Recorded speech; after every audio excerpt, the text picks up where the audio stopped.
Hello friends, welcome back to Studies in Theatre MOVE program. In the introduction of this program, that I do not want to keep it restricted to theoretical discussion. I look at studies in theatre as a juncture where we are also looking at the possibilities of what can we do in action. Because you see, when we are discussing theatre, it becomes meaningless when we are not talking about how it is done. So we have been discussing the what of theatre, what is theatre, what are its genres, what is its history, and it is something that many of you maybe are aware of it, you have been studying it, but it's also about how to do it. And for that, I'm quite sure that some of you will already be having some experiences in the field of theatre. Maybe you pursue it as your profession, or you have been interested in it. You have done it in your college or your school, or you are a researcher.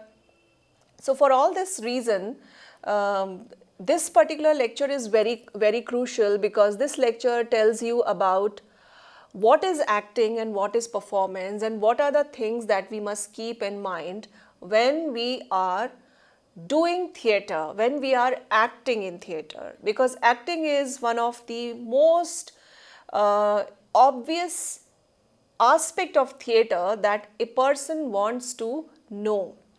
So the moment you say that I'm in theatre, people assume that you are an actor. So being an actor, you have to know certain things. If you want to be an actor, you need to find those things, and therefore I'm presenting before you these kinds of things. As you can see, acting and performance. First of all, what is acting and what is performance? So acting and performance are dynamic forms of artistic expression that involve portraying the characters and stories through various mediums. So characters are telling a story. Characters, they are there to be someone else. That is being a character. So an actor is there on stage to be someone else. So that is the basic definition, the description of an actor. So it's a craft of embodying a character, bringing them to life through the use of voice, body, language, and emotions. Actors use their skills to convey the thoughts, feelings, and experiences of the characters they portray, creating a compelling and immersive experience for the audience. Performance, on the other hand, is a broader term. We have been discussing about performance right from the first lecture. I have not kept it out of my discussion for theatre for this very purpose, because it is a crucial component. It is present in artistic disciplines beyond acting, including dance, music, and more. It's about presenting oneself or a character in a way that engages and captivates the audience. Performers use their talents to communicate messages and evoke emotions and create memorable experience. In both acting and performance, the artist becomes a vessel for storytelling, whether it's on a stage, screen, or any other platform. These forms of expressions have the power to entertain, provoke thought, and foster a connection between the performer and the audience. They are a celebration of creativity, imagination, and the shared human experience. So, this is about the definition of these two words. Now, what are the fundamentals of acting? You see that we can learn to act by going to an acting school, but there are certain fundamentals which we can learn here as well. The fundamentals of acting in connection with theatre studies encompass key principles that actors utilize to deliver compelling performances on stage. These fundamentals include characterization. Number one is characterization, understanding and embodying the traits, motivations, and background of a character to bring them to life authentically. So we have to understand a character's motivations, his traits, and how that character will appear on stage. The authentic representation can be done by keeping these in mind. Then analyzing the script. First of all, don't just look at your character. Don't just think of yourself. Look at the entire script. Analyze it thoroughly so that you can understand the character's journey and his or her relationship with other characters in the overall structure of the play. Then the next is voice and diction. Developing voice skills for clear articulation, projection, and modulation to effectively convey the character's emotions and intentions. You see, this is a very important component because it's the voice that makes an actor good or bad. It's not the face of an actor, like you may be one can be a very beautiful person, one can be a very good looking person, one can be a very attractive person, but that is not enough for us to be an actor. It's the voice and its modulation that makes us a very good actor, that makes you a very good actor. For example, you can look at the actors who inspire you on the canvas of cinema, because many of us are not very much aware of people who are working in theatre. But if you look at those people, you will see that they are very good actors because they have a lovely voice. Lovely voice doesn't mean a sweet voice, a voice that flows like water and it takes the shape of another character. It merges into the character's identity. It also suits the different moods. It changes within the same character, also the voice has to change. It is quite a technical aspect. One has to be aware of one's voice, its power, its strength, its quality, the friction that is possible that we can create, the smoothness that we can create. What are the sounds that sound very nice that you when you listen to your own voice? So, because in this world, most of the time we are listening to the others. We never listen to our own voice. Even when we are performing, we don't listen to our voice, we just speak. And if you talk to singers, when they train to be good singers, they also train to respond to their own voice. They listen to their own voice and they change it, they modify it, they remove the problems in it. Voice modulation, therefore, is a very crucial paradigm of actors' training. It is impactful when you speak nicely, when you know what is the significance of pauses and silences in the speech, when you know the importance of the most significant word in the whole context, when you know its good pronunciation, when you know the pronunciation that is required by the character to portray the character in authentic form, all these are part of voice modulation and diction. There are several methods which we can use to self-educate for voice training and diction. A lot of methods are available in public domain on social media or in YouTube channels. There are trainers and all. You can always contact them, refer to them. Then it's the body language. You see, while I'm recording this lecture, I'm supposed to be sitting in a certain fashion, and that restricts my body language. I am not teaching the way I'm teaching you this lecture because I'm recording it.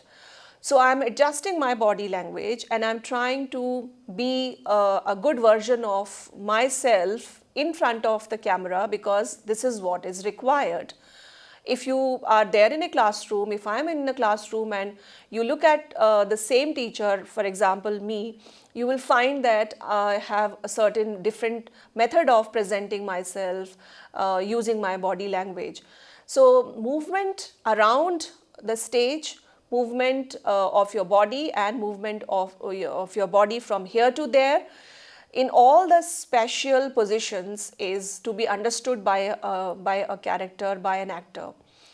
Physicality, gestures, movements to express emotions, all these create your physical presence. And the stage presence is enhanced if we know our body and we know our body's special connection with the world. Now, there are certain actors, many a times when you are a beginner in this field, the most complex thing is, where to keep hands when you are presenting, when you are performing, when you are enacting. It looks like we have got several pairs of hands and we don't know where to keep them. It is because of the lack of training or the proper exposure to know how to handle our body, how to know the space around our body, how to create a synergy between the space that our body occupies and the space that is present on the stage. Emotional connection. Building a genuine emotional connection with the character to evoke authentic and relatable emotions for the audience. This is a very significant thing. Emotions do not mean that we always have to make the audience cry. Emotions are subtle. Emotions are moments in which we impress on the audience's mind and heart our existence. It is the assertion of our existence as a human being on the stage, for which we use emotions. Then the stage presence, cultivating a strong and engaging stage presence, ensuring the actor commands attention and communicates effectively with the audience. So, stage presence, if you talk to actors, if you go to training school, if you discuss anything with some good actors, you will see that, or if you are an audience, you must have seen that there are some characters when they walk down on the stage to perform, their presence is so powerful that nobody can ignore it. It is because of that stage presence that they develop. It is not a given. It is not something that is already present. It is developed, it is created and cultivated through a lot of training. Then the next aspect is improvisation. Developing the ability to think on one's feet, respond spontaneously, and adapt to unexpected situations during a performance. Improvisation is the key to theatre. Plays do have a text, but the text that lies beyond the written text is the performance text, and that text always keeps you on the edge as an actor. If you are performing on stage, you must be alert and careful to understand how and why and where I may need to change certain things or add certain things. I give you some very interesting examples for this. Once I was performing a play, and in that play I was supposed to be sleeping, and the other character on the stage was there, and there has to be a call bell in my house, the house that was on the stage. And I had to respond to that bell. That was my dialogue. What happens is that the bell doesn't ring. It takes some time. There is some technical glitch, and the bell doesn't ring. So what we do is that the character, my co-actor on the stage, and I start talking to each other as if we are continuing our discussion which we were discussing earlier. So he asks me, "Are you asleep?" I tell him, "Yes, I'm asleep, but I can still talk to you because I can talk while I'm sleeping." So that was an improvisation, and since it was a comic play, people laughed at it. Sometimes it can be tricky in serious plays. For example, in another serious play, there was an actor who was supposed to shoot the other actor, and he had to take out a pistol from a cabinet which was kept on the stage. But that day the property organizer forgot to keep the pistol and there was no pistol. Now how would he kill him? Now what happened is, since it was a serious situation, the other actor who was supposed to be shot at, he started speaking certain things in his dialogues, giving hints to the other actor who was searching madly for the pistol, that you can even if you kill me by your own hands, or even if you strangle me. He starts giving him certain cues. But the other actor was so bewildered, he forgot to improvise and he just had no clue what should I do, and he kept on searching. Ultimately, what he did was that he took out his own hands and he shot the person with his hands by making a gun like this. Now that spoiled the entire play because it was a very serious scene. So this is the difference between improvisation. It is not in the text, it is not in training, it cannot be preempted, but one has to be ready for it. And one can be ready for it when we have seen people handling situations, when we are in rehearsal, when we are very serious and we do try to keep our mind focused on what is happening on the stage. Then ensemble work, collaborating effectively with fellow actors, recognizing the importance of teamwork and supporting each other to create cohesive and harmonious performance. This may sound a very out of place discussion for acting and performance, but I feel that, and I really believe that it is one of the important things that an actor must keep in mind. Because many a times when we are a part of a group of theatre production, some kind of hierarchies get created, and people who are into different departments of production, they start living like an island and they hardly communicate with each other. And in fact, sometimes actors who are protagonists tend to become more important than rest of the whole group. And this kind of hierarchy is very antithetical to the spirit of inclusivity in theatre, because theatre inherently is a democratic form. It fails when there is no inclusivity in theatre culture, and theatre culture is not just on stage, but it is something behind the stage as well. So it's important that we are harmonious with our ensemble, with fellow actors, with production people. We have a certain relationship, we understand their work and we know and value their work, because if we value that, then that kind of organic impact is visible in our presentation on stage, in our acting, in our personality as an actor, which can be impactful when we walk on stage. Then blocking and stage movement. This is heard by you a lot. What is blocking? What is stage movement? And understanding and executing planned movements on stage, including entrances, exits, interactions with other characters. It is crucial because when we start performing for a play, we look at certain blocking and certain stage movements as final. That is why it is called as block. It is blocked for final shape.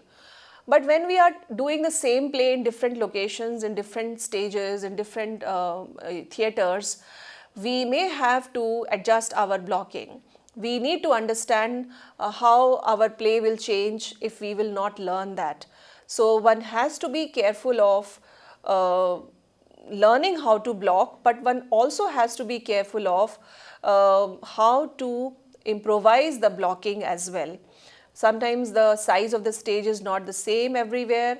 Sometimes the wings are not very well shaped or well defined provided on stage.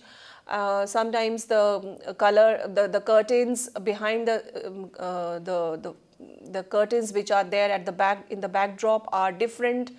So you may not have the similar depth on stage, you may not have the similar apron on the stage, you may not have the similar wings or the size of the stage.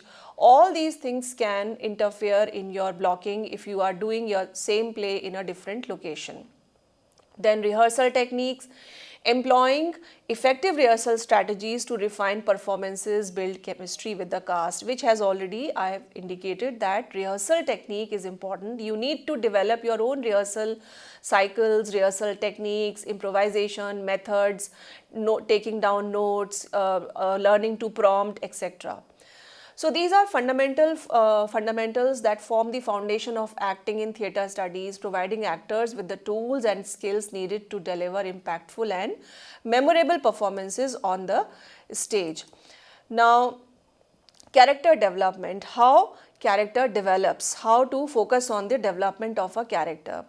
You need to know the backstory, as already said, that characters' history, experiences and motivations. A well-developed backstory informs a character to respond to situations. If you know a character's age, social milieu, setting, it helps you in acquiring a good body language. How will you sit, how will you walk, how will you talk, how will you look, how will you have pauses, all these things become part of your understanding. Then motivation and goals. Identify the character's desires and objectives. Like, why is that character in the play? What is that character's goal? What is that character's objectives? What drives that character? Knowing this help you in portraying the authentic emotions and actions. And then you come to physicality. Consider the movement, etc., gestures. If you are acting like an old man, you cannot walk at the same speed, or you cannot walk too slowly if you are a 60 years person. But if you are an 80 years person enacting an 80 years character, you cannot walk too fast. So you have to be particularly, or if that person is of a different profession, how will he walk? So these are significant things. Voice and speech. Develop a distinctive voice for the character. For a particular character, you can develop a certain voice. That may not be your original voice, but you create a certain distinction in that voice, and that helps you in making that character more prominent. Because if you are speaking with the same voice and the same style, then it will be your personality that will dominate, and then the audience who knows you as an actor will identify that it is you who is dominating, not the character. And that is not a very good sign in theatre. In theatre, there are no stars. That star persona is negative to theatre production. In theatre, characters are known because actors perform them well, and actors are known because they were not visible in that character. So you have to keep this in mind. Then relationships. Explore the characters' connections with other characters in the story. Understanding these relationships influences how the characters interacts and evolves. Maybe there is no direct involvement of a character in a particular scene, but the impact of that scene should be on the character, because the character is part of that particular plot and that story. So you should see what other scenes are like, what other people are doing in the rehearsal, and one must not just float away when other scene is being rehearsed where you are not there, because that connection, that relationship is very crucial. Every character has flaws and strengths, imperfections, and you need to embrace these qualities as you shape the character's humanity and relatability. It is not important to dominate through a character, but what is important is to show the character as a balance of the plausible emotions, the palpable things that are visible in life, which means that you should be somebody who can exist, because this is what the role of an actor is, to create a character out of pages on the stage with his voice, body and acting, by referring to all the detailing that is possible. Then character development also involves art and growth.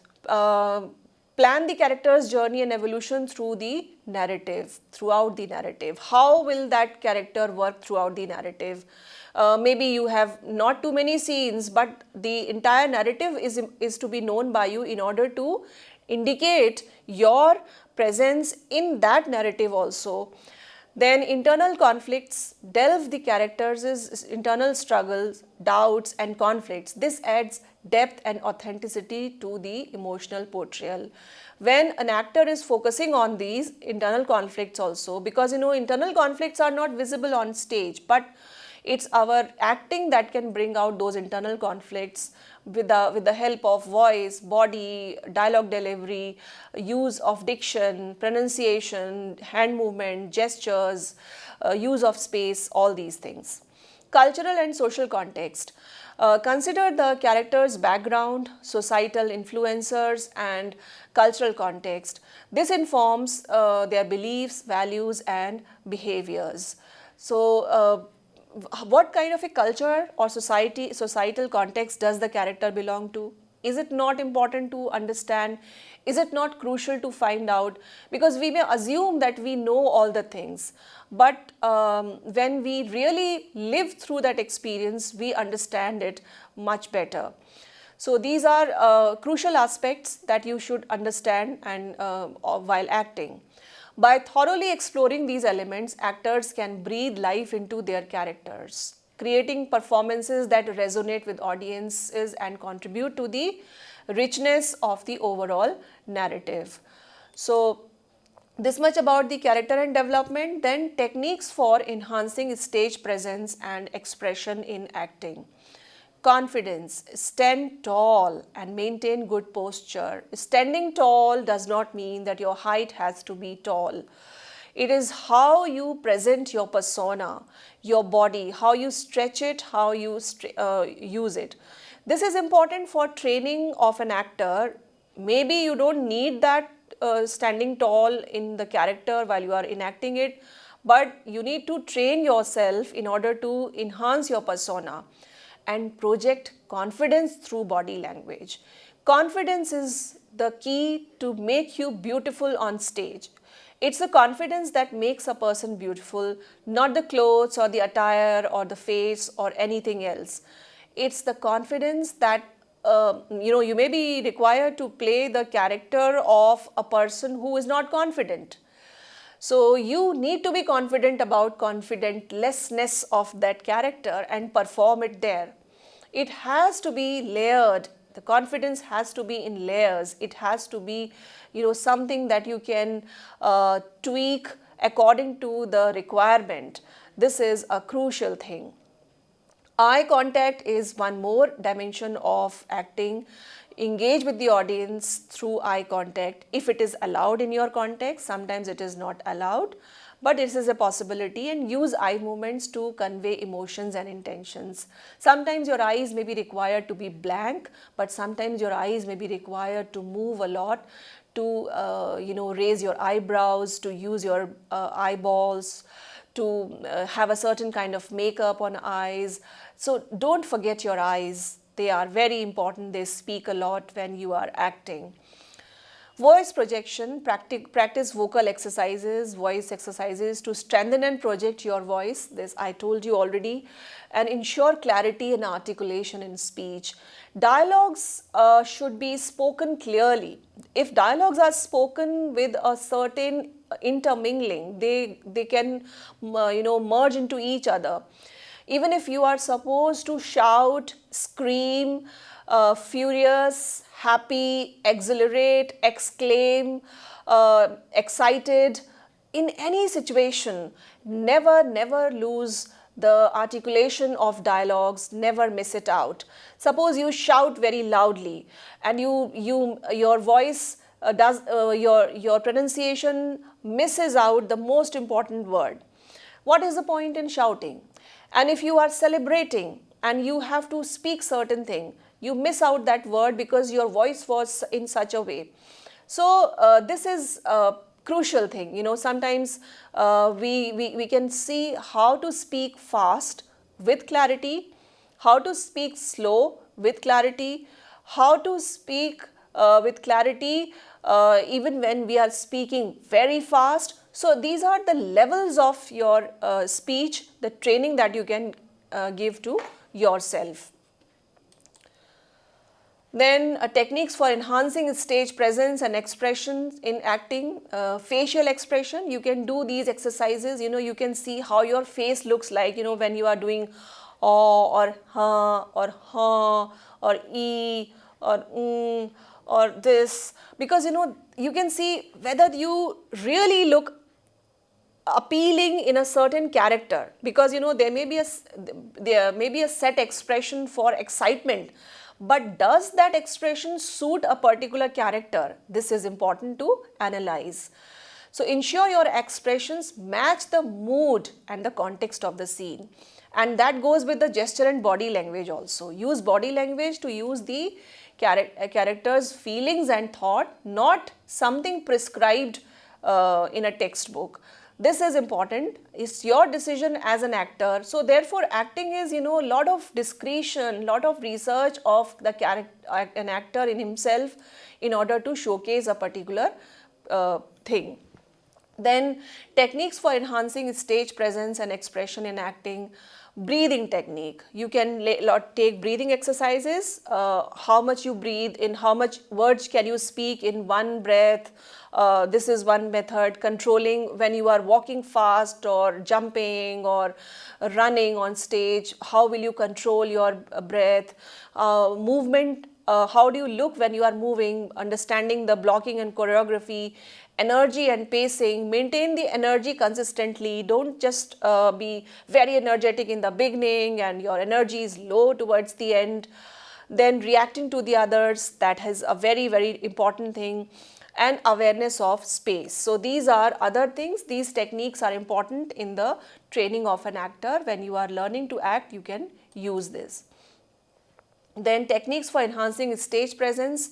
Character consistency. Maintain consistency in your character's physicality and expressions. Ensure that your performance aligns with the established character and the traits. Establish a connection with the audience through genuine emotion. It should not be a put-on emotion. It should not be a very loud or farcical or implausible emotion. It should be something very real. Be aware of the emotional impact of your performance has on the viewers.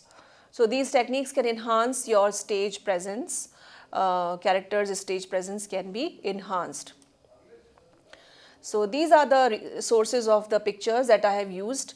I hope that these tips of acting and performance have helped you. This much for this lecture.